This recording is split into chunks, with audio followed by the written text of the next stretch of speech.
Dear student, you are most welcome to our educational channel mechanical Pandit. और मैं आपके प्यारे पांडे सर।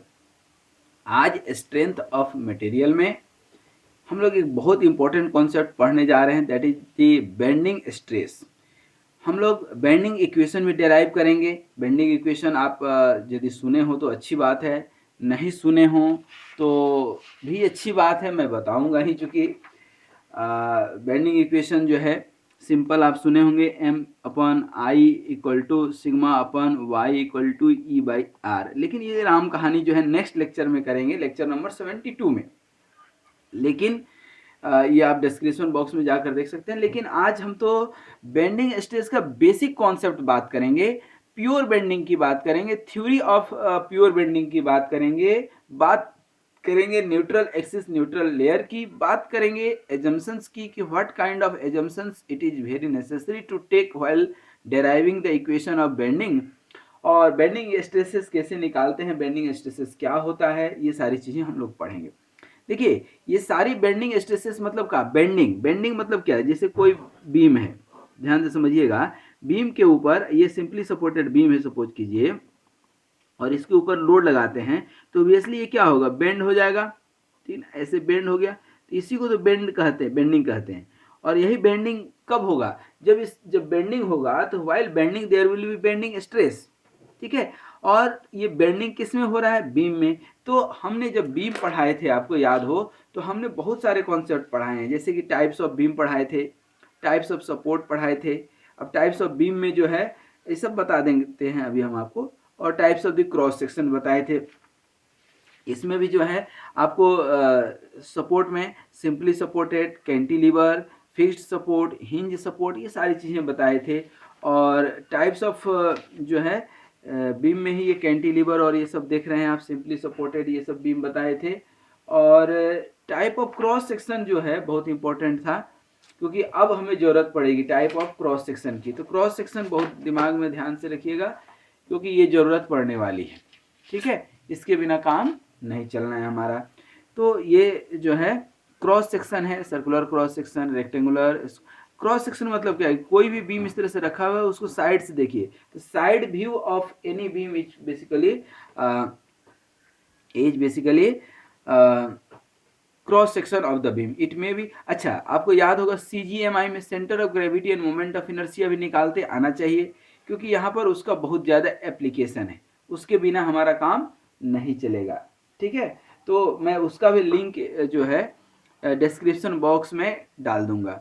ठीक है, तो आप उसको देख सकते हैं। ठीक है, centre of gravity, moment of inertia, different section को कैसे निकालते हैं तो सब मैं आपको बता दूंगा, हर तरह के सेक्शन के।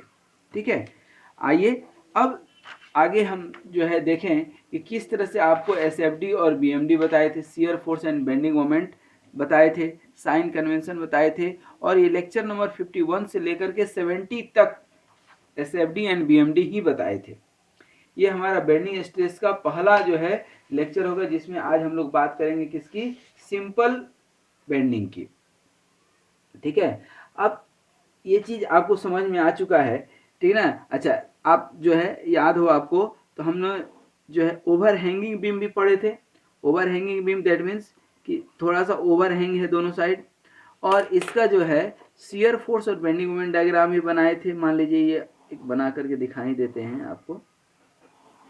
ठीक है, और यहाँ पर जो है आपका लोड लग रहा है, मान लीजिए ये क्या हो गया, पॉइंट ए, ये पॉइंट हो गया आपका बी, और ये पॉइंट सी, और ये पॉइंट डी हो गया। तो ये आपका शियर फोर्स डायग्राम और बेंडिंग मोमेंट डायग्राम। अब यहाँ पर एक चीज़ जो समझाना चाह रहे हो समझिएगा। पहले तो ये आर ए और आर बी आप निकाल लेते हैं, और ये मान लीजिए कि डब्ल्यू लोड लग रहा है। तो इसका जब आप शियर फोर्स निकालते थे तो आपको याद होगा, ठीक ना, आपको याद होगा कुछ इस तरह से आता था, फिर इधर न्यूट्रल और फिर इधर नेगेटिव जोन में। उसी तरह से इसका आप निकाले थे क्या, बेंडिंग मोमेंट डायग्राम, तो कुछ इस तरह से आया था ओवर हैंगिंग बीम का। ठीक है, अब ये जो है आप जा करके पीछे देख सकते हैं, बट मुझे लगता है कि इस लेवल पे आपका कॉन्सेप्ट ये क्लियर है। ये SFD BMD है, लेकिन क्यों हम ड्रॉ करके बता रहे हैं, प्रश्न ये है कि क्यों हम बता रहे हैं। Basically shear force is responsible to shear of the beam and bending moment is responsible to bend the beam. To bend the beam, beam को बेंड करने के लिए रिस्पॉन्सिबल है। कब? जब हम कोई एक्सटर्नल फोर्स लगाते हैं, ठीक है ना, जब हम कोई एक्सटर्नल फोर्स लगाते हैं, ठीक है। अब देखिए एक्सटर्नल फोर्स जब लगाएंगे आप, ठीक है ना, तो मान लीजिए कि कोई बीम है, अभी हम आपको बताए थे, नेक्स्ट क्लास में हम जो है इसको डेराइव करके भी बताएंगे। ये क्या हो गया? बेंड हो गया। ये क्या हो गया? बेंड हो गया, ठीक है। ये बेंड क्यों हुआ? यदि लोड नहीं लगाते तो क्या बेंड होता? नहीं होता। आपने लोड लगाया, दैट मीन्स कि when some external load acts on the beam the shear force and bending moment will be set up in the beam. जो अभी हमने आपको ड्रॉ करके बताया यहाँ पर, जो अभी हमने ये ड्रॉ किया और इसके पिछले लगभग 20 लेक्चर में हमने ड्रॉ जो किए हैं वो सब हम बता चुके हैं, ठीक है। अब यहाँ पे क्या होगा? Due to shearing force, due to shearing force, due to shearing force and bending moment the beam undergoes certain deformation, ठीक है ना। डिफॉर्मेशन, लोड लगा रहे हैं और ये सारी चीजें घट रही है, मतलब क्या कि बीम के अंदर डिफॉर्मेशन हो रहा है। और डिफॉर्मेशन जो है किस रूप में होगा? Material of the beam will offer, अब जब डिफॉर्मेशन होगा तो मटेरियल भी तो कुछ रेजिस्ट करेगा, तो resistance offered by the material will develop some bending stress and shearing stress. Shear force यदि होगा तो शियरिंग स्ट्रेस, और बेंडिंग फोर्स होगा तो बेंडिंग स्ट्रेस डेवलप होगा। The stress introduced by bending moment are known as bending stress. तो अभी हम लोग बेंडिंग स्ट्रेस पढ़ेंगे और बाद में शियरिंग स्ट्रेस भी पढ़ेंगे। तो अब हम लिख सकते हैं कि एक जो है लाइन हम लिख दें आपके लिए तो अच्छा होगा। क्या लिखेंगे? The stresses introduced due to bending moment is called bending stress, is called bending stress, ध्यान दीजिएगा, is called bending stress, ठीक है। अब इस बेंडिंग स्ट्रेस का कुछ एक्सप्रेशन होगा, और आपको जब cross section of the beam बताए थे तो उसमें हम एक चीज बताए थे कि symmetrical section and unsymmetrical section, equal section and unequal section, ठीक है। जैसे ये देखिए, ये सिमेट्रिक है कि नहीं, चारों तरफ से ये सिमेट्रिक है, ये भी सिमेट्रिक है, लेकिन ये तो सिमेट्रिक नहीं है। तो बहुत जरूरी है कि आप सेंटर ऑफ ग्रेविटी और सेंट्रॉयड और मोमेंट ऑफ इनर्शिया कॉन्सेप्ट आपका क्लियर हो, क्योंकि हम डायरेक्ट उसको यूज करेंगे, ठीक है, ठीक है। और उसका हम जो है डिस्क्रिप्शन बॉक्स में डाल भी देंगे, ठीक ना। अब यदि यहाँ पर ध्यान दीजिएगा, ये जो फिगर है, कोई भी फिगर, यहाँ पर आपका क्या है? Bending moment. यदि हम शियरिंग फोर्स को, शियरिंग को इग्नोर कर दें तो क्या बचेगा? यहाँ पर शियर फोर्स है क्या? यहाँ पर कितना शियर फोर्स है? 0। तो जब शियर फोर्स 0 हो और तब कुछ बेंडिंग मोमेंट का यदि वैल्यू हो तो उसको बोलते हैं प्योर बेंडिंग, ठीक है ना, प्योर बेंडिंग, ठीक है ना। तो हम लिख सकते हैं, अब यहाँ पर बहुत इंपॉर्टेंट है कि the condition of the beam, the condition of beam when there is no shearing force, there is no shearing force, there is only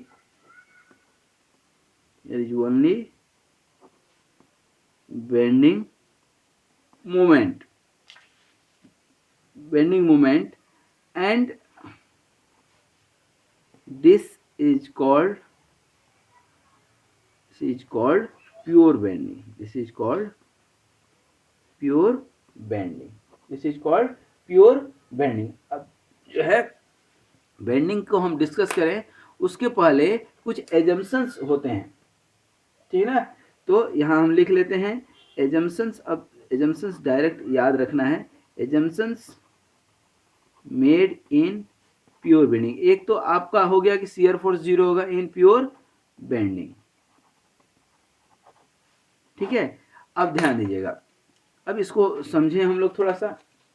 जब हम किसी भी लेयर को बीम को जब बेंड करेंगे आप, ये बीम है, ठीक है। अब जब आप इसको बेंड करते हैं, ये मान लीजिए क्या है, ए है, बी है, और ये पॉइंट थोड़ी देर के लिए मान लीजिए कि सी और डी है। जब ये बेंड होगा दोस्तों, तो ये ऐसे बेंड होगा कि नहीं, ठीक है। ये क्या हो गया, ए हो गया, और ये बी हो गया, और ये सी हो गया, और ये डी हो गया। देखिए डी वाला किस में गया है, टेंशन में, और सी वाला किस में जाएगा, फाइबर। इसको हम लोग बोलते हैं, हम एज्यूम करके चलते हैं कि नंबर ऑफ फाइबर से बने हुए हैं, बहुत सारे अनेकों फाइबर से इसमें बने हुए हैं। जैसे आप किसी कपड़े के ऊपर जैसे कापी है, आपका कापी देखेंगे तो लेयर टू लेयर बना है कि नहीं, बहुत सारे पेजेस से मिल करके बने हुए हैं, ठीक है ना। उसी तरह से कोई लकड़ी भी देखेंगे तो बहुत सारे लेयर से मिल करके बने होते हैं। हम ये मानकर चलते हैं कि कोई भी बीम नंबर ऑफ लेयर से मिल करके बने होते हैं, ठीक है। अब लेयर पे यहाँ देखिए, जो अपर लेयर है, अपर लेयर पे क्या लग रहा है, कंप्रेसिव फोर्स लग रहा है कि नहीं, और लोअर लेयर पे यहाँ पर क्या लग रहा है, टेंसाइल। यदि हम कंप्रेसिव को प्लस लेते हैं तो टेंसाइल को क्या लेना पड़ेगा, निगेटिव। टेंसाइल को यदि आप प्लस लेते हैं तो कंप्रेसिव को क्या लेना पड़ेगा, निगेटिव। आप कुछ भी लीजिए, दैट इज इमेटेरियल, बट यदि इसको आप जो है पॉजिटिव से निगेटिव जाते हैं या निगेटिव से पॉजिटिव जाते हैं, तो इसमें जो है लेयर में, ये जो लेयर है आपके, ये जो लेयर हैं आपके कौन से, ये जो लेयर है इस साइड वाले, इसमें क्या हो रहा है, इलोंगेशन। और इस साइड वाले लेयर में क्या हो रहा है, इस साइड वाले लेयर में क्या हो रहा है, देखिए तो इस वाले लेयर में क्या हो रहा है, कंप्रेशन। कुछ लेयर में इलोंगेशन होगा और कुछ लेयर्स में क्या होंगे, कंप्रेशन होंगे। तो ये निगेटिव से पॉजिटिव जाना है आपको, या पॉजिटिव से निगेटिव जाना है दोस्तों, ये प्लस से माइनस जाना है, तो क्या विदाउट जीरो आप जा सकते हैं क्या, भाई जीरो के ही तो एक साइड पॉजिटिव है और एक साइड नेगेटिव है। मतलब कोई ना कोई एक लेयर तो इसमें ऐसा होगा जिसमें ना कंप्रेशन हो रहा होगा और ना इलोंगेशन हो रहा होगा, ना कॉन्ट्रैक्शन हो रहा होगा, ना इलोंगेशन हो रहा होगा, और इसी को हम लोग बोलते हैं न्यूट्रल लेयर या न्यूट्रल एक्सिस, ठीक है। बेसिकली आगे हम बताएंगे, एक क्वेश्चन आता है छोटा सा कि जनरली जो है वह न्यूट्रल लेयर को ही न्यूट्रल एक्सिस पे मानते हैं, ठीक है। तो अब इसके लिए कुछ एजम्पशंस हैं। एजम्पशंस क्या है, उसको हम लिखते भी जाएंगे और समझाते भी जाएंगे। पहला जो है एजम्पशंस हमारा रहता है कि material of the beam is homogeneous. Simple जो है, material of beam is homogeneous and isotropic, ठीक है, पहला। दूसरा एजम्पशंस आता है कि the value of young modulus of elasticity, young modulus of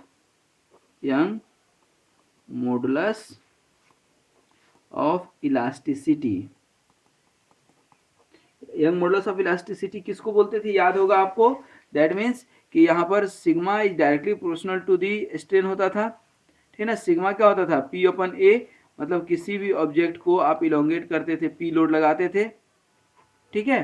तो यहाँ पर पी अपन क्रॉस सेक्शनल एरिया क्या हो जाता था, सिग्मा, और इस चेंज इन लेंथ होता था, कुछ निकल करके आता था, तो change in length upon original length को स्ट्रेन बोलते थे। और इसी को प्रोपोर्शनलिटी कांस्टेंट को जब हटाते थे, P upon A equal to लिखते थे, तो मॉडुलस ऑफ इलास्टिसिटी आता था, याद होगा आपको, ठीक ना। तो यही मॉडुलस ऑफ इलास्टिसिटी बेसिकली जो है क्या होता है, यंग मॉडुलस ऑफ इलास्टिसिटी उसको बोलते हैं।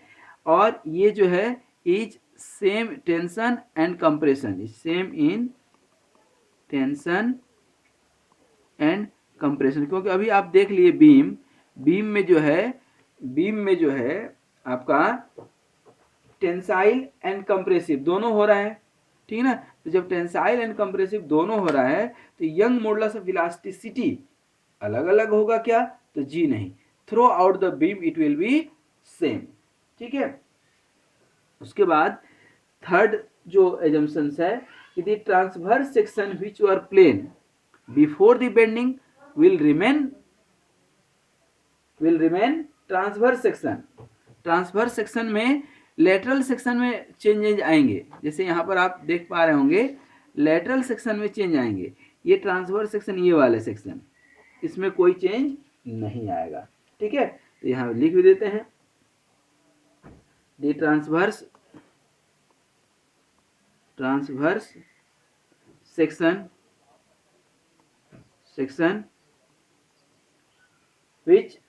which were plain before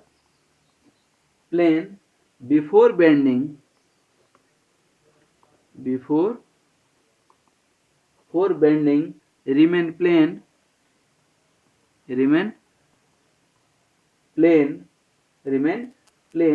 after bending also।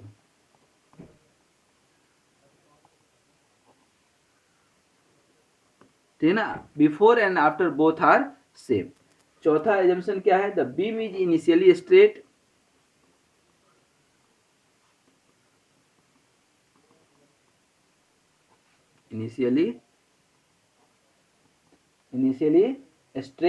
and all longitudinal filaments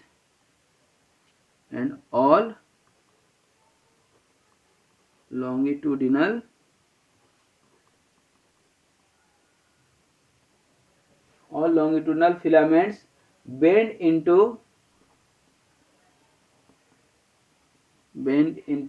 circular arc with common centre change नहीं होगा, क्योंकि बेंड होगा सर्कुलर आर्क में। देख रहे हैं सर्कुलर आर्क में, तो कहीं ना कहीं एक सेंटर बनेगा कि नहीं, इसका सेंटर विल बी कॉमन, ठीक है ना, with common centre of curvature.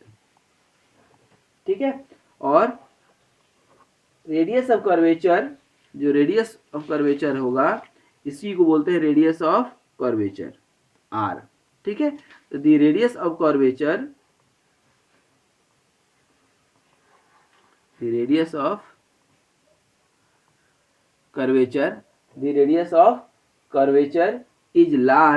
Is very large, लिख देते हैं, is very large compared to the dimension of cross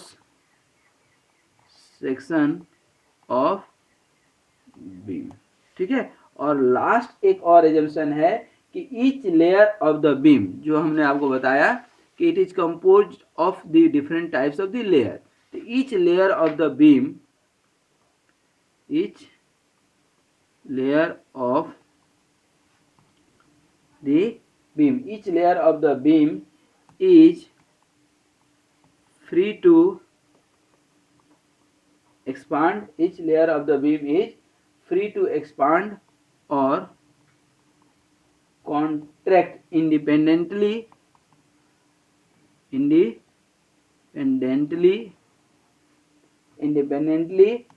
of the above or below layer। ठीक है, मतलब यहाँ पर कोई लेयर यदि बेंड हो रहा होगा तो इंडिपेंडेंटली बेंड होगा, न कि अपने ऊपर और नीचे वालों से वो पूछने जाएगा कि भाई मैं बेंड हो रहा हूँ, बेंड हो जाऊं कि नहीं। ठीक है, वह किसी से पूछेगा नहीं। ठीक है, तो यहाँ पर अब आपको कॉन्सेप्ट समझ में आ गया होगा कि एजम्पशंस हमने ले लिया प्योर बेंडिंग में, तो ये सब these are the standard assumptions. एक इंपॉर्टेंट जो एजम्पशंस है वह ध्यान रखिएगा कि there is no shear force in case of pure bending. ठीक है, वह चीज ध्यान रखना है। अब यहाँ पर हम जो है बेंडिंग इक्वेशन डिराइव करें, तो उसके लिए आप जो है देखेंगे कि जैसे कोई भी बीम है, ठीक है ना, ध्यान दीजिए, ये बीम है, मान लीजिए यही आपका बीम है। ठीक है, ये बीम है। अब इस बीम के ऊपर जो है, इस बीम के ऊपर आपने लोड लगाया, ठीक है। अब ये बेंड होगा, ठीक ना। अब बेंड कैसे होगा, तो अब ध्यान दीजिए, अब इसको बेंड करके हम आपको दिखा रहे हैं, थोड़ा सा ध्यान दीजिएगा, ठीक है। इसको जब आप बेंड करेंगे, ठीक ना, तो अब जो है यहाँ पर मान लीजिए कि क्या है आपका सेंटर, ये क्या है सेंटर। अब इसके लिए एक इंडिपेंडेंट जो है ना हम पेज यूज कर लेते हैं, अदरवाइज जो है इस पर मज़ा नहीं आएगा, ठीक ना। इस पे जो है आप ध्यान दीजिएगा, अब ये बेंड होगा तो कैसे बेंड होगा, एक आपका कॉमन सेंटर ऑफ कर्वेचर बन गया, ध्यान दीजिएगा, और ये कॉमन सेंटर ऑफ कर्वेचर ही जो है, देखिए यहाँ पर देखिए ये हो गया, और ये हो जाएगा आपका,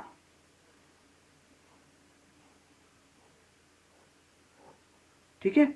यहाँ ध्यान दीजिएगा, ये हो गया आपका बीम। यही जो बीम था आपका, यही जो बीम था जो बेंड हो रहा था, कुछ कैसा, ध्यान दीजिएगा, ये कुछ ऐसे बेंड होगा कि नहीं,